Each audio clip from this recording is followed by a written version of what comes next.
Épisode 38.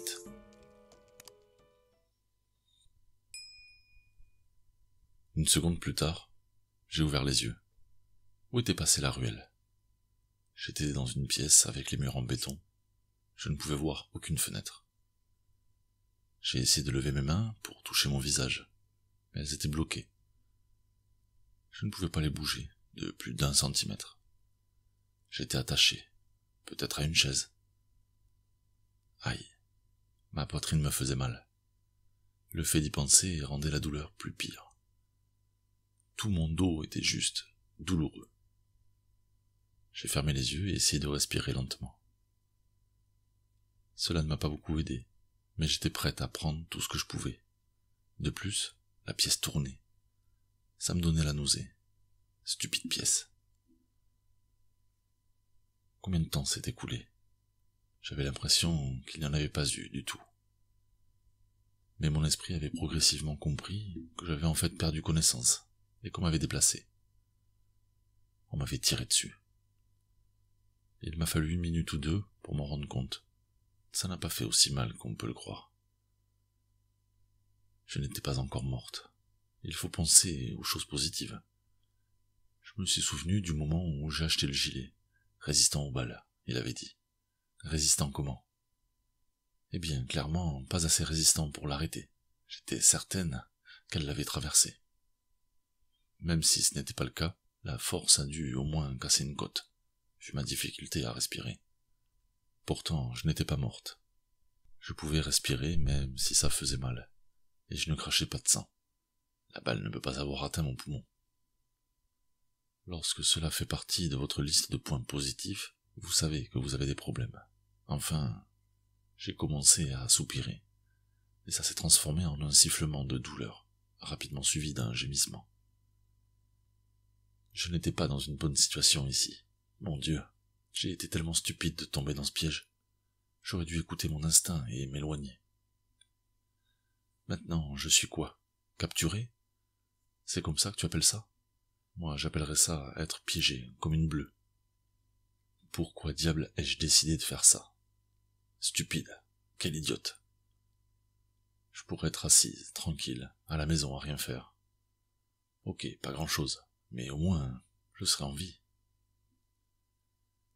Il n'y avait aucun moyen de m'en sortir. Je pouvais sentir mes yeux piquer. Juste ce dont j'avais besoin. Réaction utile, merci le corps.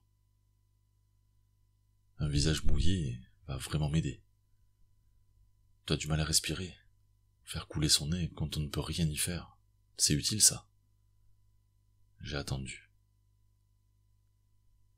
La porte s'ouvre. La lumière vive me fait mal aux yeux, mais je ne peux que les plisser. Une silhouette est apparue et a actionné un interrupteur sur le mur, me baignant dans une lumière blanche clinique. Les murs étaient étonnamment propres. Je m'attendais à de la crasse et de la moisissure dans mon apparent donjon. Plus je regardais autour de moi, plus cela me rappelait une clinique. Attendez, plus comme une morgue. Des drains pratiques dispersés sur le sol en béton poli, facile à nettoyer. Simple de faire sortir le sang.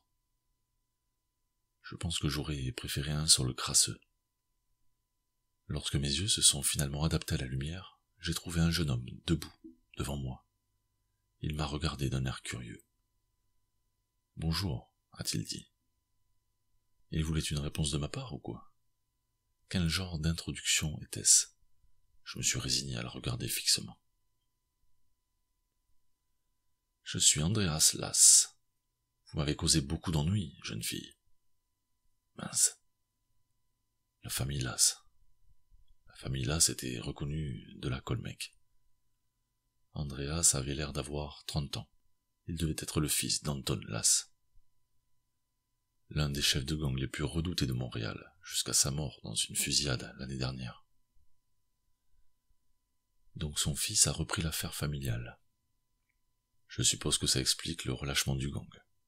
J'étais prêt à parier que ce type n'avait pas eu à travailler un seul jour de sa vie. Diriger un gang était comme diriger un empire commercial. Un travail difficile. Il était hors de sa profondeur. Tout le monde savait que les Colmec perdaient du terrain face aux nouveaux gangs. peut-être que je pouvais en tirer avantage. Quoi que je fasse, plus je le faisais parler, plus je l'intéressais, plus je vivrais longtemps. Mon absence de réponse semblait de toute façon le mettre en colère. Il avait commencé à froncer les sourcils. Qui vous a engagé? Ce sont les SSK? Les 59? Pourquoi ne m'avait-il pas déjà tué et jeté dans une rivière? Qui es-tu? De quel gang es-tu? Il pensait que j'étais d'un gang concurrent. Je suppose que ça y ressemble. C'est donc pour ça que j'étais encore en vie. J'étais intéressante. J'étais une énigme qui devait être résolue. Donc pour rester en vie, je devais continuer comme ça. Une idée stupide s'est transformée dans ma tête à partir d'un livre que j'avais lu. Je n'avais rien d'autre, alors autant essayer. Je représente une organisation très privée. Divulguer les détails d'un client serait très peu professionnel. J'ai dit aussi calmement que je le pouvais. Je me suis surprise à réussir. Sérieusement, j'inventais cette mascarade sur place. Tout ce que je savais, c'est que s'il voulait quelque chose de moi, il me garderait en vie. Tant qu'il ne comprenait pas ce que je faisais de mon côté, il continuerait à essayer d'obtenir des informations de moi. Enfin, je l'espérais. Mais à un moment donné, il va se lasser, et je vais mourir. Torturé, ou d'une balle entre les 2 yeux. J'ai la capacité de vous faire parler, vous savez. Il a traversé la pièce vers moi. Ce n'est pas la méthode la plus fiable pour obtenir des informations. Il était insupportablement proche de moi maintenant, se penchant sur moi. Sa main a effleuré ma joue avec douceur. Mais c'est certainement la plus amusante. Il a montré les dents, le visage formant la forme d'un sourire. Comme s'il avait vu des photos de gens qui souriaient et avait essayé de les copier. Ses yeux, cependant, ils brûlaient de faim, de luxure. Quelque chose qui m'a fait regretter d'avoir essayé de me rendre intéressante. Quelque chose qui m'a glacé le sang. J'ai des alliés. Je vous assure que si vous me faites du mal, il y aura des répercussions. Un bluff. Il le savait probablement. Je n'avais pas d'amis qui pouvaient m'aider ici.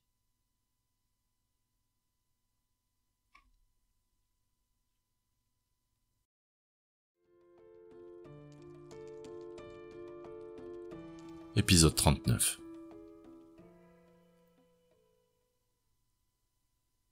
Je m'attendais à toutes sortes de tortures dans cette première heure.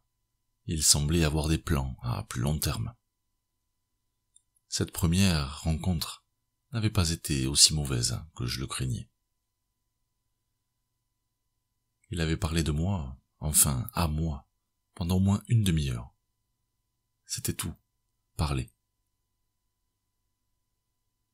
Durant la majeure partie de la conversation, j'ai fermé les yeux et j'ai essayé de faire abstraction de tout ça, ainsi que de la douleur dans mon dos et ma poitrine. Pour être honnête, je pense qu'il voulait juste vider son sac. Il a parlé de divers problèmes au sein de son gang, qui essayait de monter un soutien contre lui. À qui il pouvait faire confiance? Personne. Et qui il devait surveiller? Tout le monde. Il aimait parler. J'étais d'accord avec ça. Ça n'impliquait pas de couteau. Après ce qui m'a semblé être une éternité, l'un des gardes, gorille ou autre, a frappé subtilement à la porte en acier et est entré. Il a chuchoté quelque chose à Las, ce qui n'a pas semblé améliorer son humeur. Avec un soupir et quelques plaintes marmonnées, ils sont partis. J'ai entendu au moins 2 serrures ou verrous se fermer en grattant la porte. J'étais seul. J'avais encore l'espoir de pouvoir m'en sortir. Honnêtement, je savais, au fond de moi, que je ne voulais pas, que je ne pouvais pas m'échapper. Évaluer. J'ai besoin d'évaluer la situation, la regarder objectivement. Quels avantages avais-je? J'étais blessé, attaché, en infériorité numérique et enfermé dans une pièce sans fenêtre. Mon avantage. Peut-être qu'ils m'ont sous-estimé, à cause de ma blessure, de mon immobilisation. Ils ne s'attendaient pas à ce que je tente de m'échapper, non? Parce que c'était possible. Probablement que la situation allait changer. J'étais une prisonnière. Je pourrais être déplacé. Il pourrait me détacher de cette foutue chaise. Il devait bien me laisser aller aux toilettes de temps en temps, non? J'en avais un peu besoin d'ailleurs. Quelle naïveté de ma part. Bien sûr, il n'allait pas le faire. Je serais sûrement morte d'ici demain matin. Ce n'était pas comme s'ils allaient se soucier de mes droits en tant que prisonnière. Non, même si les chances sont minces, je dois pouvoir faire quelque chose. Voyons voir. Déjà, à quoi suis-je attaché? Je me suis tordu autant que j'ai pu. Je ne pouvais pas voir mes mains, mais je pouvais voir mes chevilles. Ça ressemblait à une sorte de corde en plastique.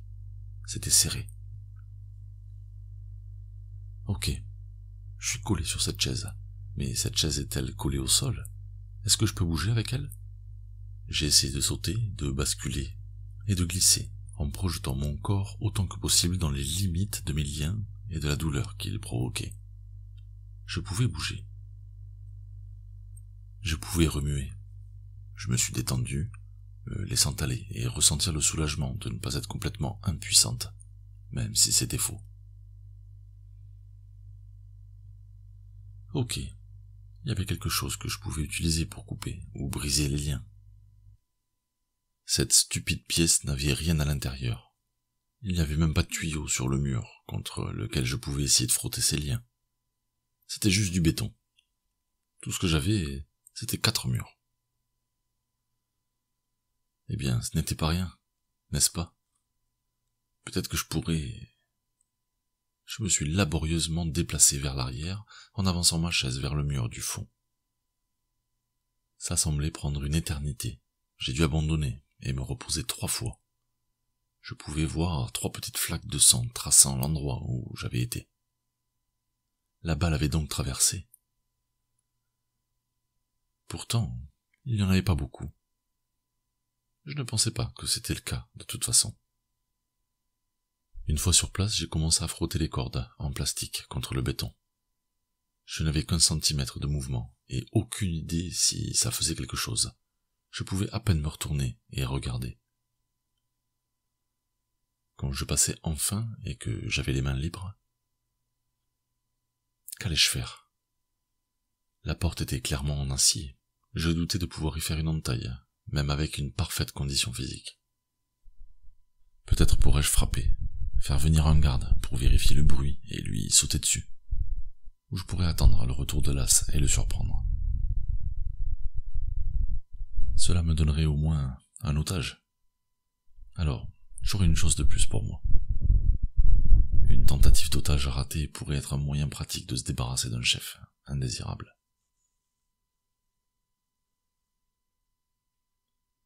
C'est toujours mieux que rien.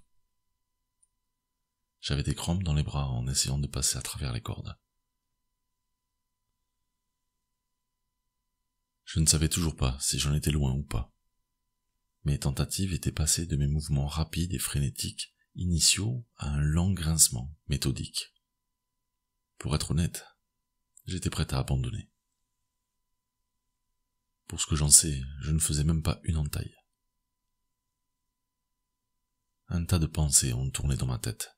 Mes mains étaient libres. Je les ai lentement déplacées vers moi. Ça faisait mal, après les avoir si longtemps attachées derrière moi. Le soulagement, je les ai regardés, en remuant mes doigts. Je pouvais sentir quelque chose se développer dans ma poitrine, de l'espoir. Peut-être que je pourrais sortir d'ici vivante. Je me suis frotté le visage et j'ai essuyé les nouvelles larmes que je ne savais même pas que j'avais dans les yeux. Bon, je doute de pouvoir passer cette porte même si j'avais un hangar rempli d'outils, mais je pouvais me préparer pour celui qui la franchirait. Ma première évaluation de cette pièce était fausse. Il y avait quelque chose dedans. C'était plein d'armes. Premier travail, libérer mes chevilles. Ce n'était pas difficile à détacher, mais j'étais impatiente et j'ai tâtonné sur les nœuds. Après quelques minutes exaspérantes, j'étais libre. Se tenir debout était difficile. Lors de ma première tentative, je suis tombé de la chaise, après que mes jambes n'aient pas supporté mon poids. C'est compréhensible. Je les ai laissés partir. Ils n'avaient pas l'habitude. La deuxième tentative a été meilleure. Je me suis senti faible et étourdi. Probablement à cause de la perte de sang. Combien de sang peut-on perdre avant de s'évanouir, avant de mourir? Je me suis quand même mis au travail. Je n'avais pas mon armure. Ils ont dû me l'enlever quand j'étais inconsciente. J'avais encore mes chaussures et mes vêtements par contre. Mes poches étaient vides. Ma première action a été de frapper le haut de la chaise contre le sol. Oui, c'était bruyant, mais j'espérais que personne n'entendrait. Si c'était le cas, j'avais une chaise à portée de la main à leur lancer. Je ne voulais pas casser les pieds, j'aurais besoin de la plupart de la chaise en état de marche plus tard. Je visais la moitié supérieure. C'était un simple cadre en acier tubulaire avec des barreaux au milieu formant le dossier. Après quelques coups, j'ai eu ce dont j'avais besoin. Une de ces barres libérées du métal, maintenant déformée. Tubulaire, pas bon. J'ai placé l'extrémité sur le sol et j'ai essayé de sauter dessus, mais je n'ai même pas réussi à la cabosser. J'avais besoin de quelque chose de plus résistant, alors j'ai utilisé la chaise elle-même. J'ai appuyé avec la jambe, j'ai encore sauté et tapé, et j'ai aplani une extrémité. J'avais une arme désormais. J'ai utilisé le mur pour lui donner une forme plus pointue. J'ai déplacé la chaise sous l'un des luminaires. Au moins cette pièce semblait avoir une isolation sonore décente, probablement pour étouffer les cris ou quelque chose comme ça. Étourdi, faible, et en équilibre sur une chaise partiellement brisée et glissante avec mon propre sang, je dévisse un appareil électrique sous tension. Pas la chose la plus sûre à faire. Heureusement, c'était des vis à tête plate.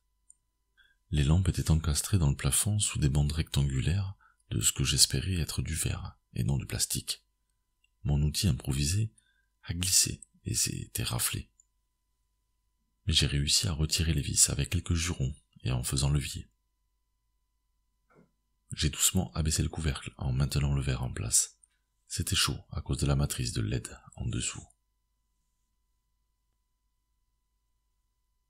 J'aurais aimé avoir du matériel pour installer une sorte de courant électrique à travers la porte. Mais je n'avais rien à cannibaliser pour des fils ou autre. Je pourrais peut-être rebrancher l'interrupteur pour que quand ils essaient de... Les LED ne sont pas très utiles.